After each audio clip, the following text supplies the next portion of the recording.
Welcome back to Circus Core, where we make cool crap with wood, resin, and a whole lot of mistakes. Follow along today and I'll show you how we made these. Or stick around to the end of the video and I'll tell you how you can get this exact set for absolutely free. I call these Dragon Heart dice.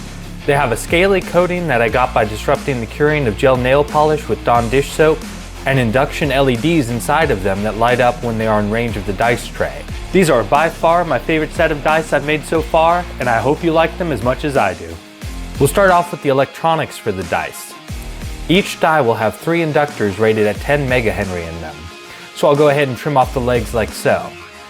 Why 10 megahenry? I haven't a clue. There is technically math you can do to figure out what rating will work best, based on the number of coils, width of the wire, desired operating range, etc., etc.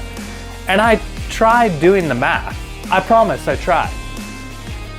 But I quickly found it to be over my head once they started throwing out big words like inductance and measure. So I fell back on old reliable. Trial and error. 10 megahenry is just what worked best given the way I built the power transmitter. If you built yours differently, you'll probably need a different Henry rating. Pre-solder a little bit of solder to the leg stumps like so to make it easier to attach the LEDs later. Now I'll hot glue the 3 inductors together. I arrange them so that one is in line with the Y-axis, one is in line with the X-axis, and one is in line with the Z-axis. This is because the inductors work best when they are in the upright position, so positioning them like this ensures that at least one is always close to being vertical. Each inductor will have 3 LEDs each. Why 3, you ask? Because that's what worked. Why measure voltage and all of that nerd crap when you can just keep trying things until the grumpy electricity stops sparking? I just remember, sparky bad, not sparky good. Unless you're making a sparker. When cutting the LEDs, they need to be as short as possible. But if they're too short, the solder on the LED end of the wire will melt while you're trying to solder them together. I found the best result cutting them about 1 inch long, though I still lost more than a few LEDs. If they're too long, the wires will take up too much space and not fit in the mold. We'll solder the 3 LEDs together in series, connecting negative to positive, making a sort of triangle with them. I'll use my mini clamp to hold the LEDs and also act as a sort of heat sink to help avoid damaging the LEDs while soldering. Alternatively, you can use pliers or cutters to weigh it in place and carry the heat away. The middle LED I will twist 180 degrees so that it's facing the opposite direction from the other 2. Apply some solder to the open legs of the LED triangle as well.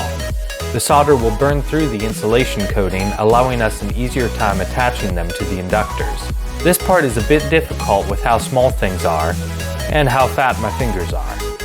We'll bend over the wing LEDs and then bend the center LED all the way over so that it rests on top of the inductor, pointing up.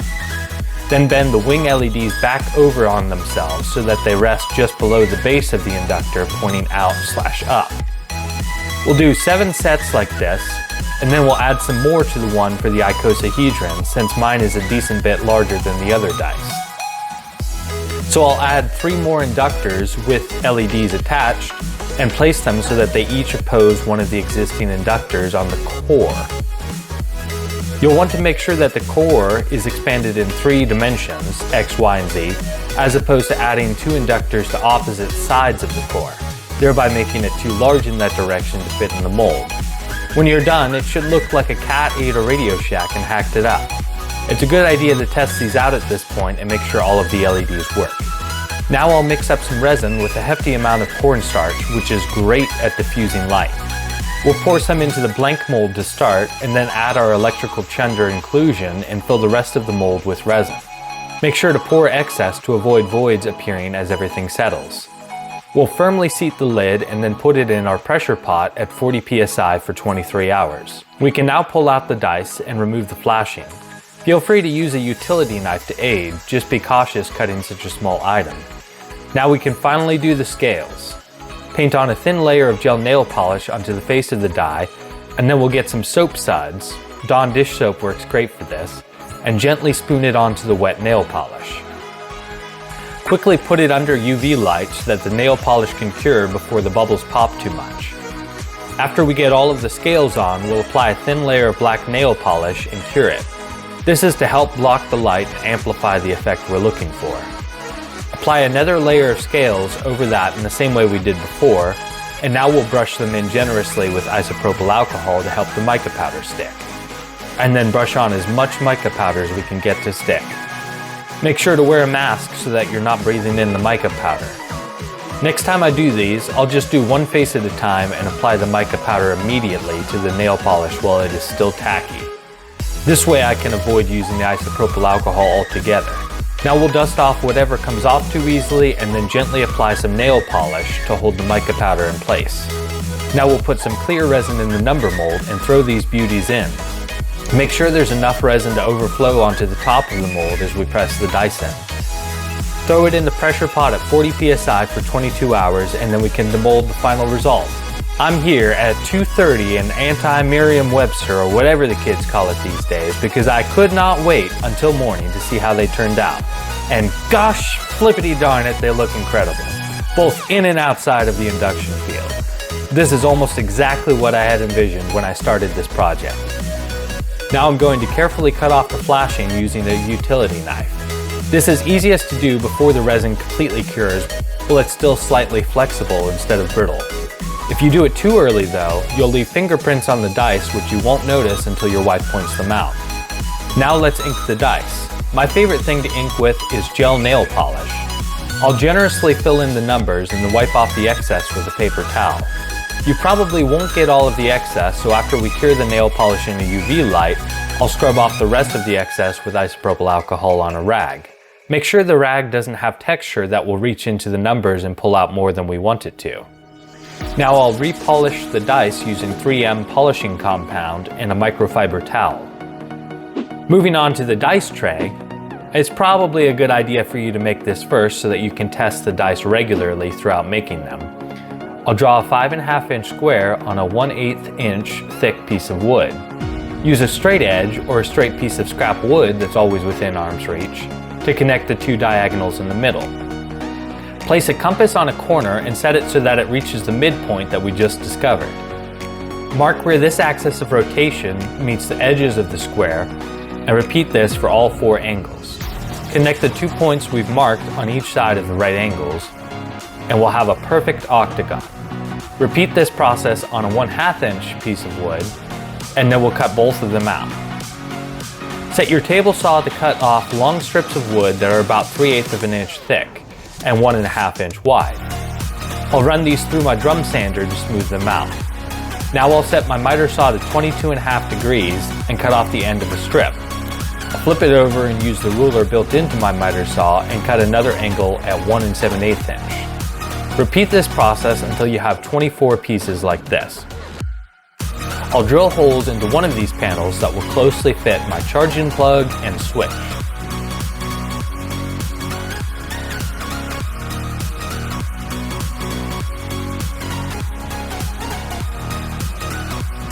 Take 8 of these panels, including the one that we just drilled holes into, and we'll hot glue them onto the sides of the 1/2 inch octagon. You want it to be barely touching the wood with the hot glue doing most of the work.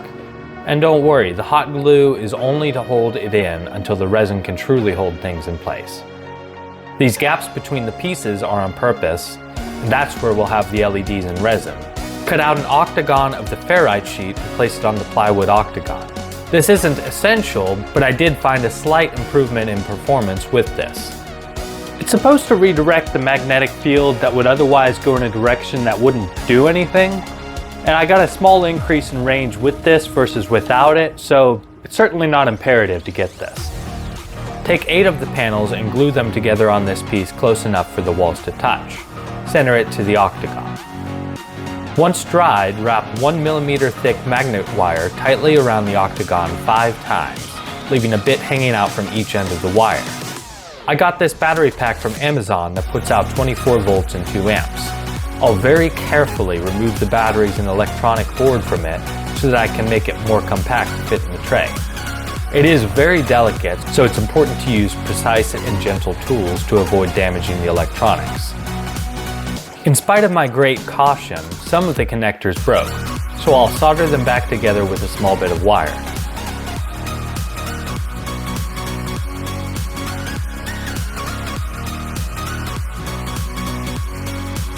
I'm going to be honest, I don't know why there's so many electronics on a battery pack, and at this point, I'm too afraid to ask. So rather than figure out what the heck is shaking in Beantown, I'll just tap into what I know and connect some wire to both terminals of the switch, as well as the charging plug. We'll run the power to the induction circuit, who's what you have you call it, and then connect the output of the induction circuit to the magnet wire that we've wrapped around the octagon. Make sure the wires are long enough to maneuver everything. Go ahead and flip the switch to make sure everything works properly. Surprisingly, in spite of me winging this entire project and probably most of my life hereto so far, it works. Now I'll hot glue the OG switch on the battery pack in place so that it doesn't accidentally get flipped. You know what, for good measure, let's also generously hot glue the battery pack into place in the center of the octagon with the 1/2" base. Looks like we have just enough space. That could have been on purpose had someone actually planned ahead. When I make the next one, I'll probably add in something to this circuit to let the LEDs in the tray and dice fade in and out like a candle. I think that would really work well with the aesthetic I'm going for and would totally be worth the work. I would also wire the power output on the other end of the battery so that it's not powering the whole circuit whenever you're charging it. As is, this takes a lot longer than it needs to charge. I'll wire in a roll of 24-volt LEDs to the power pack. Center the smaller octagon with the ferrite sheet on top of the larger one and hot glue that sucker into place. Now I hear you asking, John, how can any self-respecting craftsman use so much hot glue in a project like this? And to that I say, first of all, my name's not John, it's Nathaniel. And secondly, self-respect is an absolute pleb move. Why would I waste my time respecting someone who doesn't respect me? For that last 8 pieces of the walls, glue them on top of the bottom wall like so. I'll leave 2 rungs of the LEDs attached to the wire that is wired to the battery and prep the solder pads with solder. We'll wire up the LEDs in sections like this in order to keep everything tight and in place. Hot glue regularly to keep the LEDs in place below the surface of the dice tray. While we're at it, might as well put enough hot glue in there to fill up all the gaps to make it so that the area where the battery pack is basically watertight. This is so that when we pour resin in these chasms later, we don't have to worry about it leaking into the electronics. Basically, everywhere LEDs are, you should have a metric crap ton of hot glue around them. Just make sure the hot glue doesn't extend above the surface of the dice tray walls. We'll wire up the DC charging plug and switch into the holes in the wall that we drilled earlier.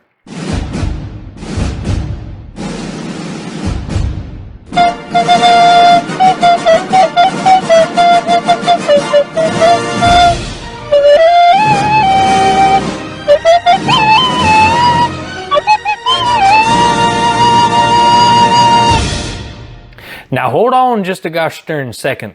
I know this looks bad, but just remember what we're making. Somehow, this turns into this. Trust the process. I promise you'll like how this turns out.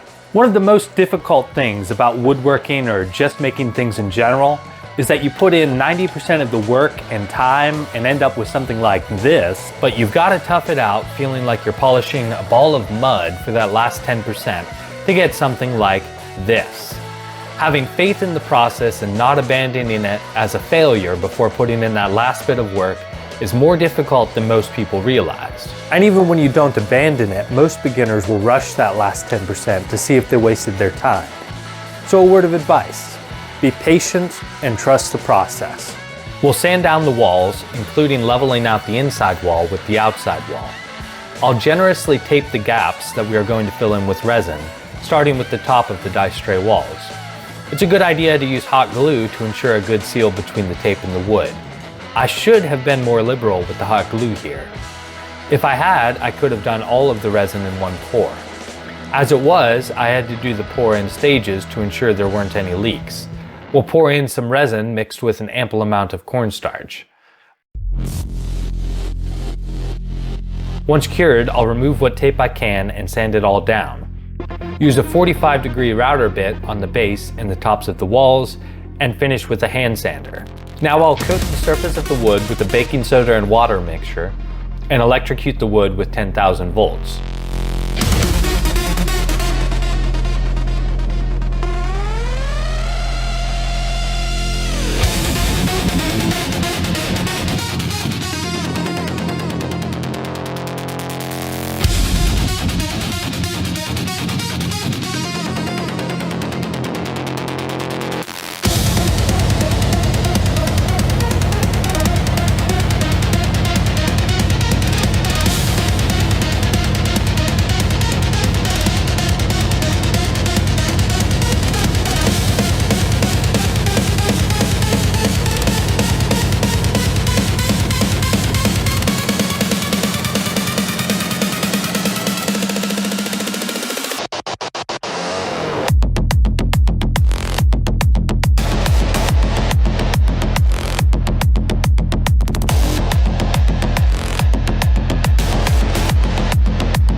Clean out the carbon with a bristle brush and water. Once dried, I'll neutralize the tannins from the baking soda with oxalic acid mixed with water, and let it rest for 28 minutes before washing it out.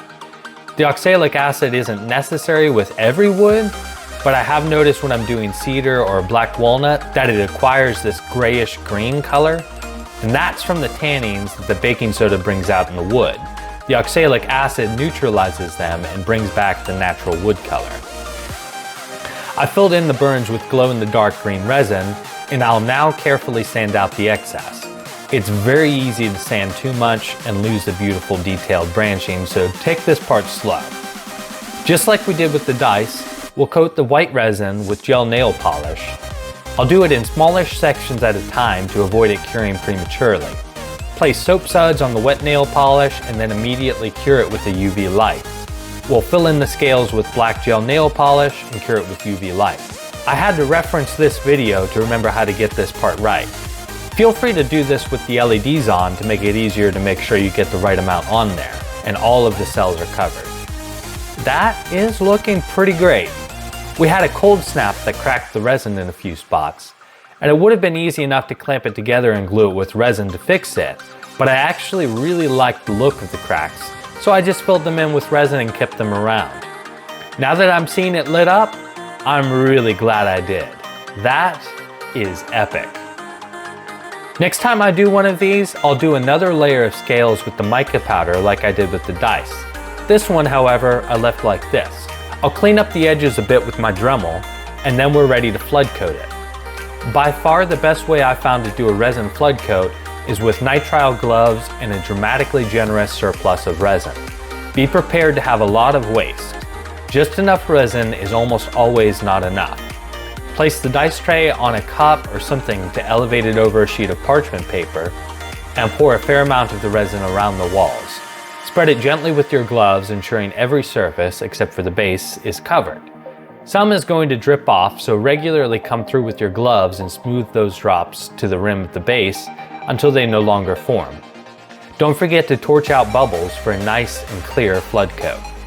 Once it's fully cured, I'll do another flood coat on the base, this time making sure there's not enough to drip over the sides. The tray is still a bit spiky where the scales are, so I'll lightly sand it and apply a second coat of resin. I'll draw and cut out an octagon of leather to go into the tray.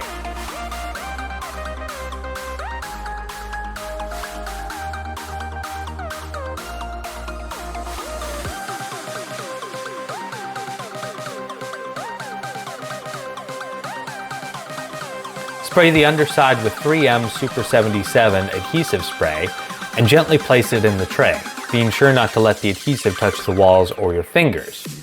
Easier said than done. And with that, it is complete.